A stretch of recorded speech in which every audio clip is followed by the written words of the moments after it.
Could everyone please close their eyes?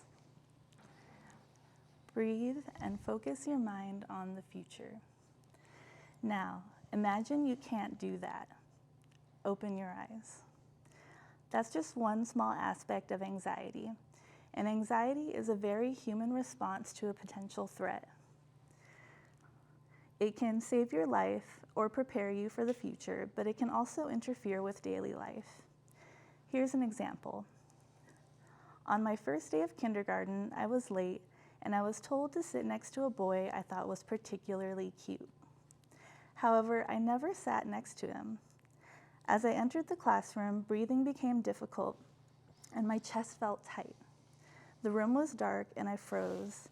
I asked to sit in the back of the class. Later that day, I sat alone at lunch, far from my classmates, outside an empty classroom.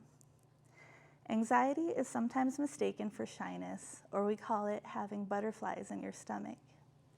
These are examples of societal views we've accepted about some forms of anxiety, and they can sometimes make young people avoid seeking help even when they really need it, because anxiety and help seeking have been treated as something different, other, or even bad.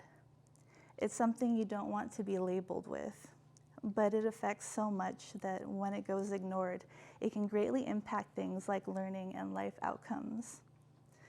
Teenage girls have experienced some of the highest increases in anxiety symptoms since the beginning of the COVID-19 pandemic.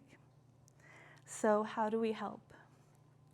I want to start by analyzing graphic novels portraying teenage girls with anxiety to see what we have available and how they are represented. I'm taking the stance that we can help teenage girls by learning about graphic novels that portray similar experiences they may be going through and helping them access these reading materials so they can see they are not as alone as they might feel.